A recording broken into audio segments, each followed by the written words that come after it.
Mga boss, welcome back na naman po sa aking channel. Ito po, magpo-pull out po tayo ngayon. Double pull out po ang mga truck po ng ating mga boss na sinamahan at ginaid po natin dito sa Subic. Kung naaalala nyo, 3 days po kaming nag-ikot ng Subic upang makahanap ng mga gustong mga unit nila bossing. Katulad po nito, 6M70 double AGR, 405 ang HP power ha. Kaya po ito po, bubble top po yan. And then, pull out na po ang ating mga bossing. Ito po yung mekaniko, naka-red. And then, yung may-ari po, ayun po, yung naka-itim.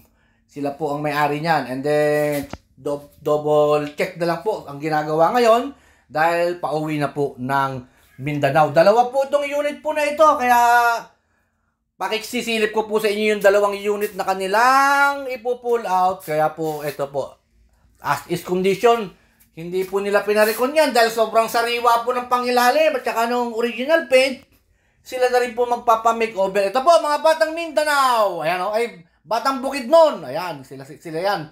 Sila lang magkakasama dahil dalawang unit ang kanila ipo-pull out. Ay may kasama silang mekaniko hanggang sa maka-uwi ng Bukidnon. Ayan, piniprepare na po, nilabas na, na-road test na.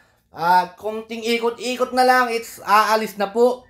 Pupunta naman kami sa isang unit. Para po sabay sila, convoy sila umuwi ng Bukidnon. Ayan. Ayan yung bubble top na 6M70. And then, double AGR, 405 yung HP power po nito. And then, stainless po yung kanyang flooring nito. As is po yung binili. Walang recon. Ayan. Walang ginalaw dyan. Kundi ano lang, nilipat lang yung manibela sa kaliwa. At saka binapping lang siya.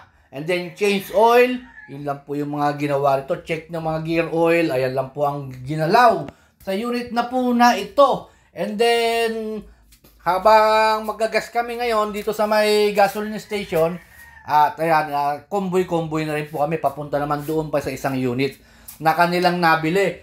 Talagang yung mga binili po nilang unit, puro as is lang po yan. Walang recon lahat. Dahil nga gusto nila, sila po ang magre-recon para ma-makeover nila sa Bukidnon. And then yung mga truck po nila sila, marami na pong truck sila bossing ha. Actually, marami na silang truck.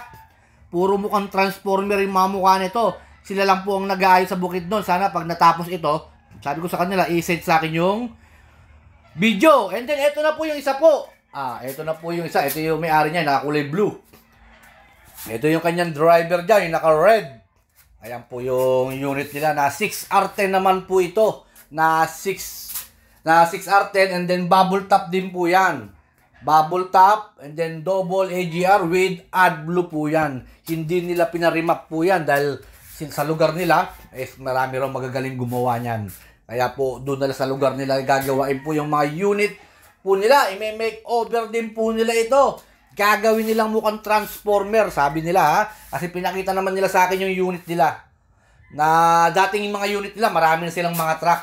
Kaya sana makita ko yung mga makeover ng unit. Ito yung kanyang driver, i-interviewin natin yung driver ni Bossing na tiga Bukidnon. Papasilip ko po sa inyo yung kanyang driver.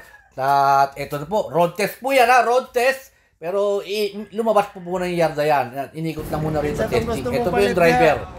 There is a Cubao, Subic Truck TV. There is a Subic Truck TV. Okay, yun. Taga saan ka? Taga saan bossing? Taga Mindanao, Bukidnon. Okay, bati mo yung asawa mo sa Bukidnon. Ay, shout out po sa maraming asawa ko dyan.